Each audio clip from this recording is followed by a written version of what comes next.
함께 공부해 보도록 하겠습니다.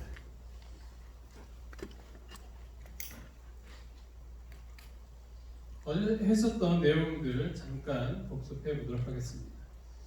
신약 성경에서 예언적 선물의 기능에 대해서 우리가 배웠습니다. 첫 번째로는 교회 설립에 조력을 했다라는 것입니다. 그래서 이 사도들과 함께 선지자들이 중요한 역할을 했었고요. 그리고 두 번째로는 교회의 선교 활동을 주도했던 사람들이 역시 선지자들이었습니다.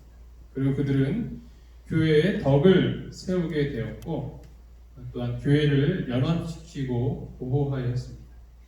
그뿐만 아니라 미래의 어려운 때에 경고하는 일을 하기도 하였습니다. 그리고 그 논쟁의 때에 신앙을 확립시켜주며 교회의 대의를 바로 세우는 일에 큰 역할을 하였던 자들이었습니다. 오늘은 마지막 때의 예언적 선물에 대해서 함께 공부하도록 하겠습니다. 많은 그리스도인들은 이 예언의 은사가 이 사도 시대의 종결, 사도 시대가 끝남과 동시에 이 예언적 은사도 사라지게 되었다고 믿고 있습니다. 그러나 성경은 마지막 때의 위기 동안에 교회가 하나님의 지도를 받아야 할 특별한 필요가 있다는 것을 알려줍니다. 그것은 신약 시대 이후에 예언적 은사가 계속 필요하고 또한 그것을 주신다는 것을 이야기하고 있습니다. 영적 선물들의 영속성, 하나님께서 교회에 주신 선물들, 즉 영적 은사들의 목적이 완전히 성취되기 이전에 그것들을 거두어 가시리라는 아무런 성서적 증거가 없다. 그래서 이 마지막 때까지도 이 예언 은사는 분명히 존재할 수밖에 없다라는 것을 이야기하는 것입니다. 예언의 은사를 포함하여 이 은사들은 그리스도께서 재림하실 때까지 하나님의 백성들의 유익을 위하여 작용을 계속할 것입니다. 데살로니가전서 5장 19절 20절을 보면 성령을 수멸하지 말며 예언을 멸시하지 말라라고 이야기하고 있고, 고린도전서 14장 1절에도 사랑을 추구하며 신령한 것들을 사모하되 특별히 예언을 하려고 하라고 기록을 하고 있습니다. 성경에서는 예언의 은사에 대한 그 강조가 계속되고 있지만 이 예언의 은사가 사라진다고 이야기하고 있지 않다라는 것입니다. 사도들이 죽은 후 선지자들은 서기 300년까지는 많은 집단에서 존경을 받았으나 교회의 영성의 쇠퇴와 그 결과로서 생긴 배도로 인해 성령의 임재와 은사들 모두가 점점 감소되었고 거짓 선지자들로 인해 신뢰심이 상실되었습니다. 교회사의 어느 특정 시기에 예언의 선물이 쇠퇴했다는 사실은 하나님께서 그 은사를 영구적으로 거두어 들이셨음을 의미하지는 않습니다. 따라서 이 성경은 마지막 때가 가까이 올 때 이 은사가 나타나는 어려운 시기를 통과할 수 있도록 교회를 돕기 위하여서 그렇게 될 것이라고 지적을 하고 있습니다. 성경은 그뿐 아니라 이 은사의 활동이 더욱 증가할 것이라고 지적을 하고 있는 것입니다. 재림 직전에 있을 예언의 은사, 하나님께서 그리스도의 초림을 선포하도록 침례 요한에게 예언의 선물을 주었듯이 재림을 선포하도록 다시 예언의 선물을 보내시리라고 기대할 수 있는 것입니다. 초림을 위하여서 침례 요한의 은사의 그 선물을 받았던 것처럼 예수님의 재림을 위하여서 또한 이 예언의 은사가 허락될 것이다라는 것이죠. 재림의 징조로 거짓 선지자들의 일어남을 언급하셨는데 이 경고는 또한 참 선지자들이 있을 것이라는 의미를 함축하고 있다라는 것입니다. 거짓 선지자들이 있다라는 것은 결국 참 선지자도 있다라는 것입니다. 안 그랬다면은 이 선지자는 없을 것이다라고 이야기를 한 게 낫죠. 그렇죠? 거짓이 있다는 것은 참이 있다는 말이고, 따라서 예수님의 재림 직전에 참 선지자가 일어날 것이다라는 것을 우리는 충분히 이해할 수 있는 것입니다. 선지자 요엘은 재림 직전에 특별한 예언의 선물을 예언을 하였습니다. 요엘서 2장 28절 31절에 있는 말씀입니다. 그 후에 내가 내 영을 만민에게 부어주리니 너희 자녀들이 장래일을 말할 것이며 너희 늙은이는 꿈을 꾸며 너희 젊은이는 이상을 볼 것이며 그때 내가 또 내 영을 남종과 여종에게 부어줄 것이며 내가 이적을 하늘과 땅에 베풀리니 곧 피와 불과 연기와 기둥이라. 여호와의 크고 두려운 날이 이르기 전에 해가 어두워지고 달이 핏빛같이 변하려니와. 이 사도행전의 오순절 때 엄청난 성령의 임재하심이 있었습니다. 베드로는 이때 그 상황을 보고 이 요엘의 이 예언을 이야기하면서 그 상황을 설명을 하였습니다. 그래서 이러한 복들은 하나님께서 약속한 것이라 지적을 하면서 이것이 하나님으로부터 온 선물이라는 것을 강조하였습니다.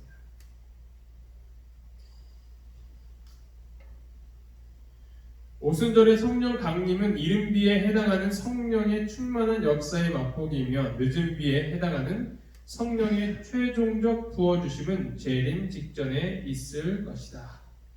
그래서 이 요엘서에서 예언되어 있는 것이 그냥 오순절 사건으로 끝나는 것인가, 아니면 재림 직전에 이 일이 더 일어날 것인가에 대한 것은 우리가 충분히 생각해 볼 수 있다는 것입니다.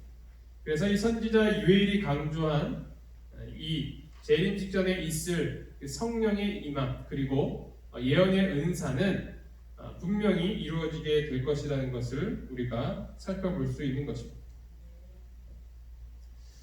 남은 교회 가운데 있는 예언의 선물.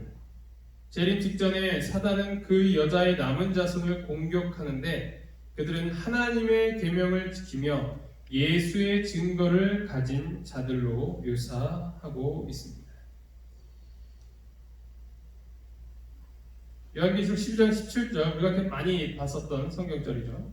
용이 여자에게 분노하여 돌아가서 그 여자의 남은 자손 곧 하나님의 계명을 지키며 예수의 증거를 가진 자들로 더불어 싸우려고 바다 모래 위에 서 있더라. 그래서 이 1260년의 큰 박해 기간 이후에 이 남은 자손이 등장을 하게 되는데 그들의 특징이 무엇이냐? 첫 번째로는 하나님의 계명을 지키는 자죠. 하나님의 말씀대로 사는 자들이 남음입니다. 상식적으로 생각을 해도 그렇죠. 그리고 두 번째는 예수의 증거를 갖고 있다라고 기록을 하고 있습니다. 그럼 여기서 예수의 증거는 무엇인가? 그 다른 성경절을 찾아보면 같은 책 요한계시록 19장 10절을 보면 내가 그 발 앞에 엎드려 경배하려 하니 그가 나에게 말하기를 나는 너와 및 예수의 증언을 받은 내 형제들과 같이 된 종이니 삼가 그리하지 말고 오직 하나님께 경배하라. 예수의 증언은 예언의 영이라 하더라. 지금 여기에 그 개역 개정판은 예수의 증언이라고 되어 있고요. 개역 한글판에서는 예수의 증거라고 되어 있어요. 뭐 이렇게 해석하나 저렇게 해석하나 중요한 것은 이 같은 단어라는 것입니다.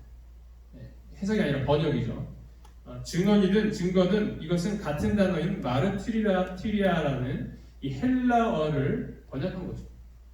따라서 요한계시록 12장 17절에 남은 자손의 두 번째 특징인 예수의 증거란 그 같은 책 요한계시록 19장 17절에 나오는 것처럼 예언의 영이라는 것을 알 수 있습니다. 예언과 관련된 이 예언의 영을 가진 자들이 남은 자손이다. 하나님께서 그 예언의 은사들을 허락하신다는 것입니다. 또 다른 성경절을 보면요, 이 요한계시록 19장 10절과 함께 평행절을 이루고 있는 그 요한계시록 22장 8절 9절을 살펴볼 수 있습니다. 요한과 천사가 대화하는 장면인데요. 요한계시록 19장 10절의 첫 부분을 보면 내가 그 발 앞에 엎드려 경배하려 하니 그가 나의 말하기를 이라고 하고 있고, 요한계시록 22장 8절에도 보면 천사의 발 앞에 경배하려고 엎드렸더니 그가 내게 말하기를 하면서 같은 비슷한 성경절이라는 것을 알 수 있습니다. 그때 이 천사가 자신을 소개할 때 어떻게 하냐면 왼쪽을 보시면 나는 너와 및 예수의 증언을 받은 내 형제들과 같이 된 종이니 라고 하고 있죠. 그런데 오른쪽에 보면 나는 너와 내 형제 선지자들과 또 이 두루마리의 말을 지키는 자들과 함께 된 종이니라고 하고 있습니다. 그래서 예수의 증언을 받은 내 형제들을 뭐라고 얘기하냐면 내 형제 선지자들이라고 표현을 하고 있는 거죠. 따라서 결론적으로 이야기를 하게 되면 이 대언의 영이라는 표현은 첫 번째로 하나님께로부터 온 계시로 선지자들에게 영감을 주시는 성령을 이야기하고 있습니다. 두 번째는 예언의 선물의 활동, 그리고 세 번째는 예언 자체라는 것을 알 수 있는 것입니다. 따라서 이 예언의 선물, 즉 예언의 매개를 통하여 교회에 주시는 예수님의 증거는 남은 교회의 독특한 특징이 된다라는 것입니다. 하나님께서 이 남은 교회를 통하여서 미래에 어떤 일이 일어날 것인지에 대한 그 내용을 알려주신다라는 것이죠. 충분히 가능한 이야기, 성서적으로 들여다보지 않더라도, 왜냐하면 하나님께서 선지자들을 통하여서 우리 앞길을 보여주시고 우리가 어떻게 행할 것인지를 알려주셨는데, 정말 하나님의 계명을 지키며 끝까지 살아남는 이 남은 백성에게 주시는 하나님의 예언의 은사가 주어질 수밖에 없다라는 것입니다. 사도행전 7장 38절에 나와 있는 것처럼 시내산에서 말하던 그 천사와 우리 조상들과 함께 광야 교회에 있었고 또 살아있는 말씀을 받아 우리에게 주던 자가 이 사람이라. 이 출애굽하는 광야 교회에 예언의 선물을 주신 것처럼 재림을 기다리며 이 광야 세상에서 실제적인 출애굽을 경험을 하게 될 이 남은 백성에게 똑같이 예언의 선물을 주시는 것은 자연스러운 일이라는 것입니다. 그래서 하나님께서는 언제나 이 남은 자손에게 우리가 앞으로 무엇을 해야 할지, 얼마나 더 하나님께 매달려야 될지, 이러한 모든 겉면들을 선지자들을 통해서 알려주시겠다라고 약속을 하여 주시는 것입니다. 최후의 위기 때의 도움, 극심한 환난 가운데에서 살아남도록 그들이 홀로 있게 되지 않을 것이라는 보증을 주십니다. 우리가 그동안 배웠던 것처럼, 그리고 성경에서 확인했던 것처럼 마지막 때 정말 신실하게 남은 백성들은 사단으로부터 큰 핍박을 당하게 될 것입니다.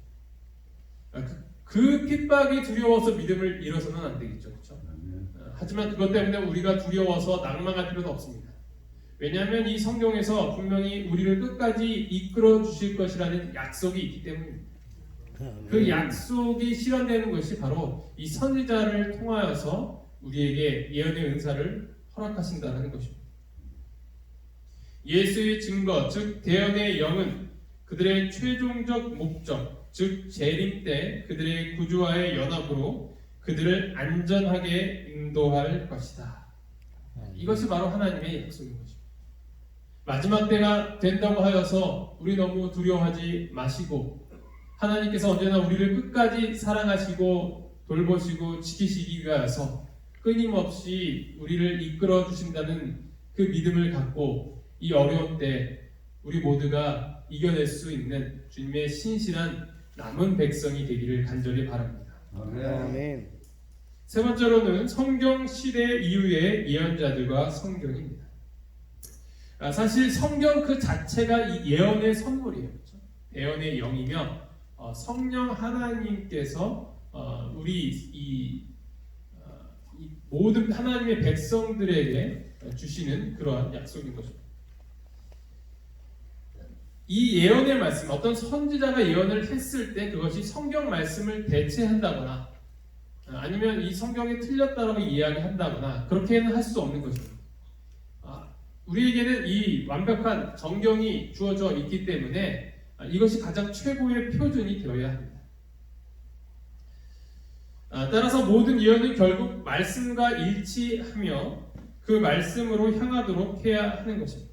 그것은 구약의 선지자나 신약의 선지자나 같은 그런 모습으로 활동하였습니다. 말씀으로 돌아가라는 것이죠. 말씀을 설명하여 주고 이 말씀 위에 이 백성들이 올바로 설 수 있도록 경고하고 때로는 책찍질하고 또 독려하고 했었던 자들이 바로 이 선지자들이었어요. 하나님의 말씀과 전혀 다른 것을 이야기했던 자들이 아닙니다.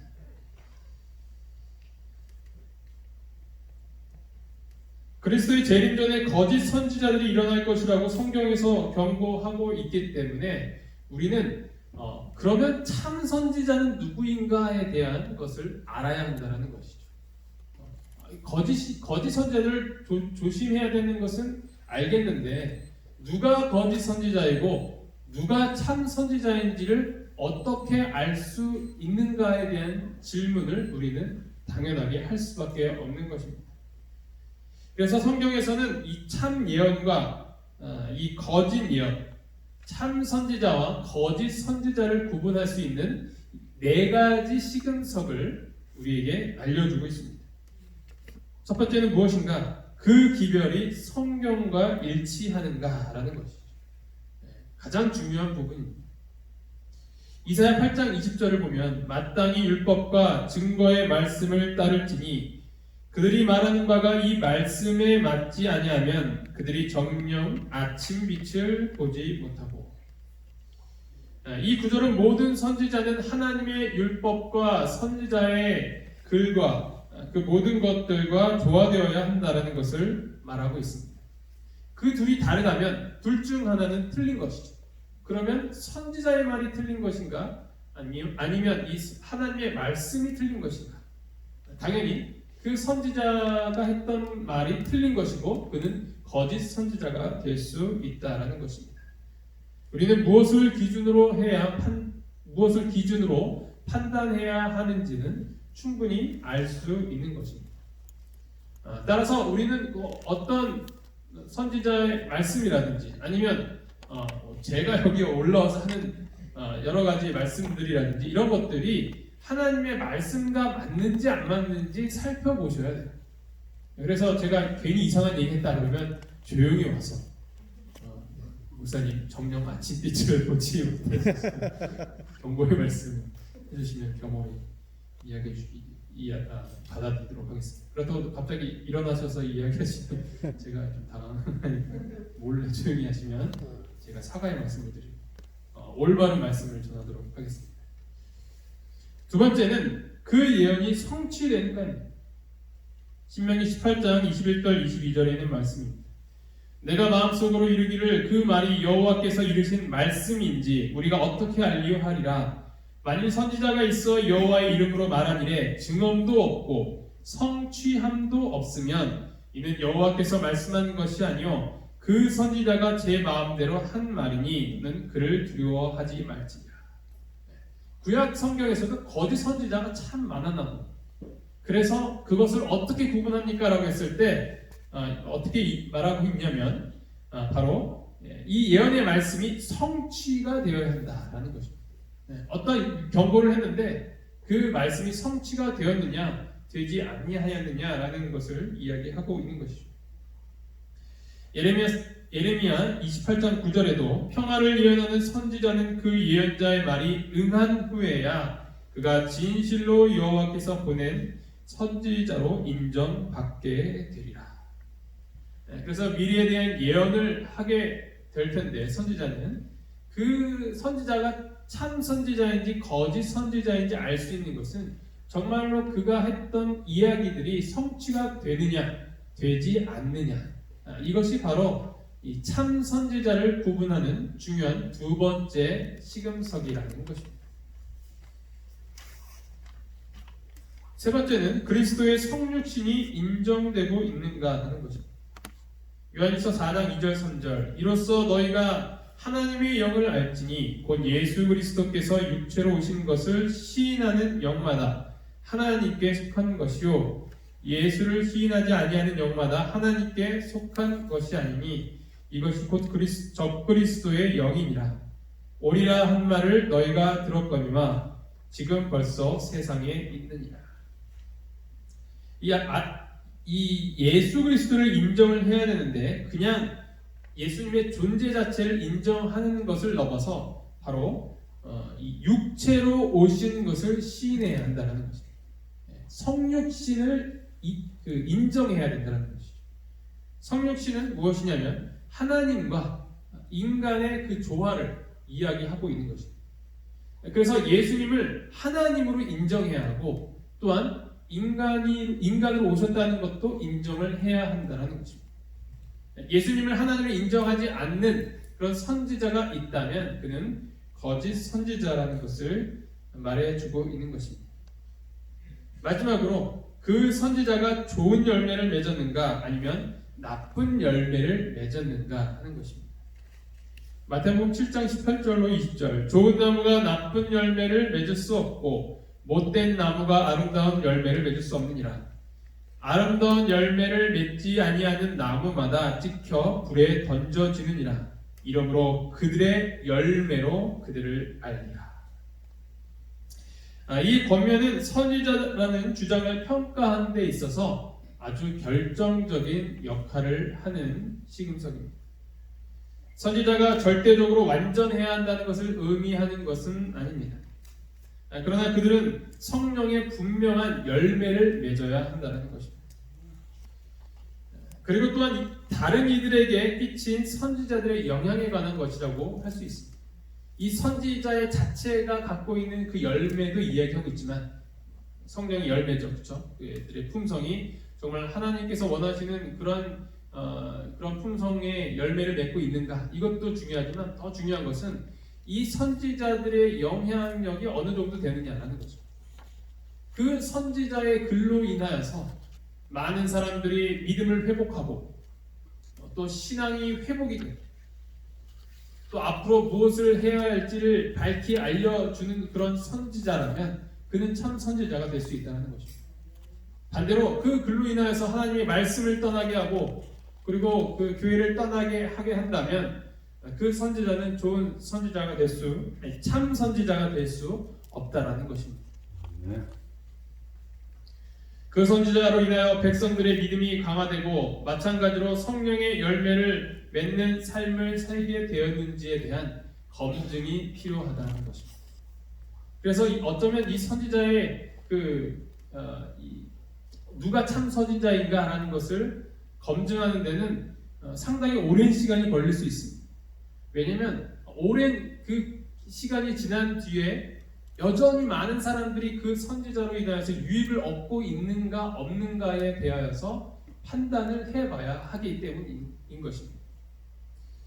그래서 우리는 내일 새벽에 이 엘렌 G 화이트 여사가 과연 이 시금석대로 참 선지자의 그런 기준대로 살았는지에 대한 그 내용을 함께 살펴보도록 하겠습니다.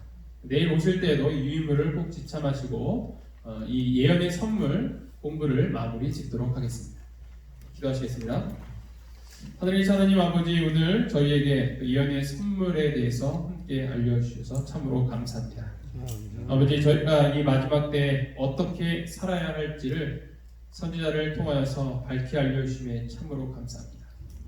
아버지, 저희가 내일 이 참 선지자가 누구인지에 대해서 또 공부해 볼 때 저에게 지혜를 주셔서 하나님의 말씀으로 돌아가는 주님의 참 남은 백성이 될 수 있도록 주님 인도하여 주시옵소서. 마지막 때가 될수록 저희가 어떻게 해야 할지, 무엇을 해야 할지 갈피를 못 잡는 와중에 저희가 더욱 굳건히 하나님의 말씀을 붙잡고 주님의 계명대로 살아가는 자들이 될 수 있도록 인도하여 주시옵소서. 아멘. 이 모든 말씀 예수님의 이름으로 간절히 기도합니다. 아멘.